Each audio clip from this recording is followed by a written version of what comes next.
Ang kumpanyang Fincantieri ng Italy at ThyssenKrupp Marine Systems, TKMS ng Germany, ay pumirma ng isang Industrial Collaboration Agreement bilang bahagi ng isang mas malawak na estratehikong pakikipagtulungan na naglalayong magbigay sa Philippine Navy ng mga advanced na solusyon para sa submarine sector.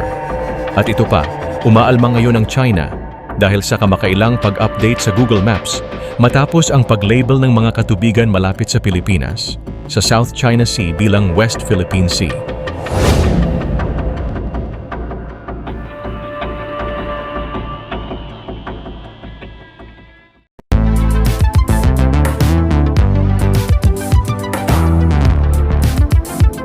Huwag kalimutang i-like at i-share ang video na ito at mag-subscribe ka na din sa aking channel para updated ka sa mga bagong videos. Binigyang diin ng tagapagsalita ng Chinese Foreign Ministry na si Lin Jian noong Martes na ang South China Sea ay matagal nang kinikilala bilang isang pangalan na tinanggap sa buong mundo ng pandaigdigang pamayanan kabilang ang United Nations at iba pang mga internasyonal na samahan. Noong nakaraan, ang mga gumagamit ng Google Maps ay kailangang i-search ang West Philippine Sea upang makita ito. Gayunpaman, inihayag ng mga kamakailang obserbasyon na sa mapa ngayon ay direktang nakalagay na ang West Philippine Sea. Kasama rin sa pagbabagong ito ang pinagtatalunang Scarborough Shoal kung saan makikitang nasa loob na ito ng lugar na may label na West Philippine Sea. Samantala, ang mga rehiyon sa hilaga at kanluran ng West Philippine Sea ay nananatiling may label bilang South China Sea sa mapa.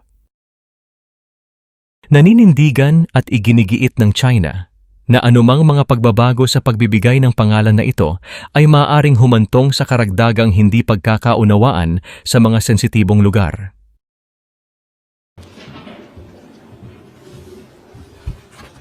各位记者朋友，大家下午好，欢迎出席外交部例行记者会。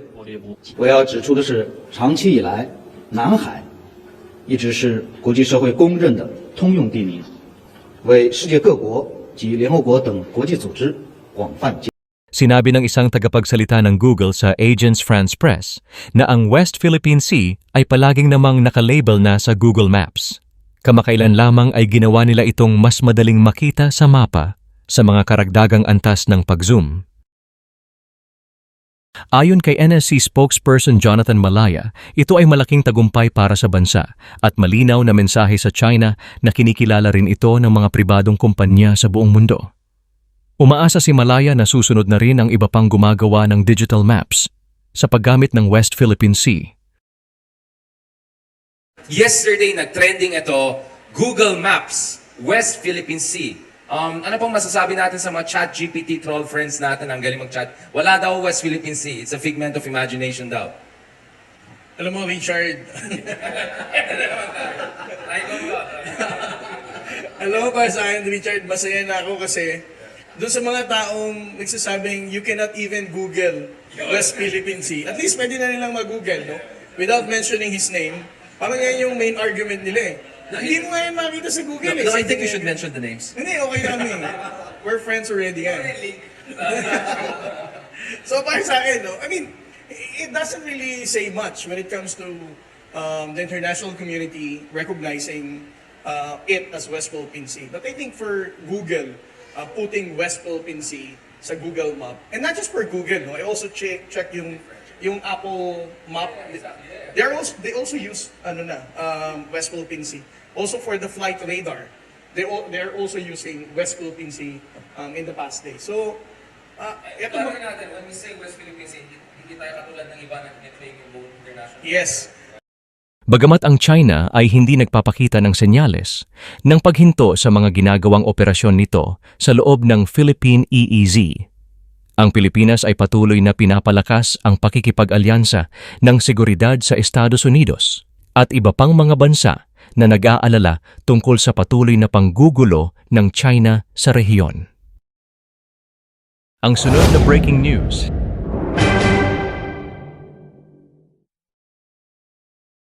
Sa ilalim ng inisyatibo ng Horizon 3 Military Modernization, ang Navy ng Pilipinas ay naglalayong palakasin ang depensa nito sa kapuluan sa pamamagitan ng pagkuha ng mga bago at advanced na weapon systems. Sa particular, ang pagkakaroon ng mga submarines ay magiging isang game changer sa pagprotekta ng mga teritoryo, lalo na sa West Philippine Sea. Ang pagtutulungan ng ThyssenKrupp Marine Systems at Fincantieri kung saan pinagsasama ang kani-kanilang kadalubhasaan at mga makabagong teknolohiya upang mag-alok ng pinakamahusay at mapagkumpetensyang solusyon para sa U-212 NFS-class submarines na ang Fincantieri ay kasalukuyang bumubuo sa sarili nitong mga shipyards sa Italy para sa mga Italian Navy. Nilalayon din ng pakikipagtulungan na palakasin ang lokal na infrastruktura at palawakin ang mga kakayahan sa pagpapatakbo ng armada ng Philippine Navy.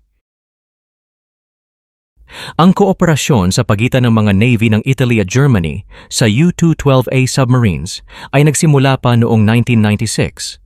Ang pagbuo sa matagal ng pakikipagsosyo na ito, ang Fincantieri at ThyssenKrupp Marine Systems ay pinalawak ang kanilang pakikipagtulungan upang isama rin ang mga potensyal na magkasanib na proyekto sa pag-export. Ang U-212 NFS ay isang ebolusyon ng U-212A HDW-class submarine na nagtatampok ng isang napakababang acoustic, magnetic at visual signature na ginagawa itong maging pambihira sa pagiging stealthy nito. Natutugunan nito ang pinakamataas na pamantayan ng kalidad at pinakamahigpit na mga kinakailangan sa regulasyon, kasama ang ThyssenKrupp Marine Systems na nagbibigay ng mga pangunahing teknolohiya at mahahalagang sangkap. Ang Philippine Navy ay makakakuha ng isang makabuluhang estratehikong kalamangan sa teknolohiya ng Air Independent Propulsion, AIP, unang ipinakilala sa U-212A at ngayon ay isinama sa U-212 NFS. Bilang karagdagan, ang paggamit ng Amanox non-magnetic steel na sinamahan ng iba pang mga pangunahing technical na tampok at mga bagong stealth technologies ay ginagawang virtually undetected ang U-212 NFS. Si Pierroberto Folguero, Chief Executive Officer at General Manager ng Fincantieri, ay nagsabi, "Sa mahigit isang dekada ng karanasan sa pagbuo ng mga submarine, ang Fincantieri ay nakabuo ng isang matatag na kadalubhasaan sa pagbibigay ng mataas na performance ng mga solusyon sa naval. Ang pakikipagtulungan na ito ay kumakatawan sa isang pangunahing hakbang sa pagtaguyod ng pang-international na diskarte na ginagamit ang pinakabagong mga teknolohiya at mga katangian na nakikilala ang Italia at Alemanya." Si Oliver Burkhard, CEO naman ng ThyssenKrupp Marine Systems, ay nagkomento, "Batay sa matagumpay na kooperasyon sa Italian submarine program, ang Industrial Cooperation Agreement ay isang mahusay na panimula para sa karagdagang joint project sa underwater sector." Ang isang natatanging elemento sa pag-alok ng U-212 NFS ay ang suporta sa pagpapatakbo na ginagarantiyahan ng Italian Navy na magbibigay sa Philippine Navy ng isang walang katulad na antas ng pagsasanay, doktrina at logistic. Kasama rin sa package ang mga dalubhasang aktibidad sa pagsasanay sa industriya at pagpapatakbo na nagpapahintulot sa Philippine Navy na mabilis na magkaroon ng matatag at mahusay na pag-operate at kwalipikadong mga tauhan. Kinumpirma ng Pilipinas noong Pebrero na kukuha ito ng 2 submarine para sa pagdepensa ng kapuluan ng bansa sa pinakamalaki at pangwakas na yugto ng programa ng modernisasyon ng militar. Hopefully, no, it's a dream for us to get at least 2 submarines. We are an archipelago, and so we have to have this type of capability because it's really difficult to defend the entire archipelago, no, without submarines. Ang bagong inihayag na bid ng German at Italy ay makikipagkumpetensya laban sa naval group ng France, ang Hanwha Ocean ng South Korea at Navantia ng Spain. Bilang bahagi ng Self-Reliant Defense Posture Revitalization Act, susuportahan ng pakikipagtulungan na ito ang Philippine Navy sa pagbuo ng isang bagong naval base. Makakamit ito sa pamamagitan ng pagkakaroon din ng kadalubhasaan sa disenyo galing sa ThyssenKrupp Marine Systems at Fincantieri.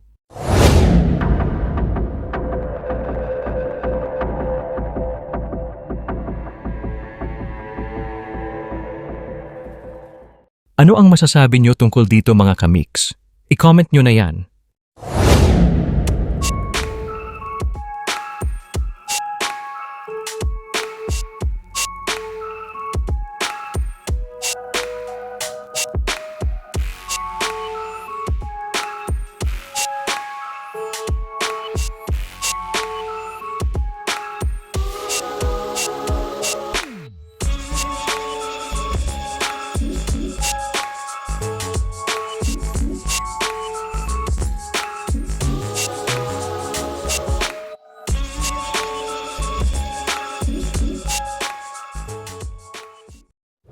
Salamat sa panunood mga kamix. Ako ay mag-iiwan sa inyo ng katagang alamin natin ngayon, wag nang ipagpabukas. Kung ayaw mong batukan kita. Biro lamang. Ingat mga kamix, sa susunod na video na ulit.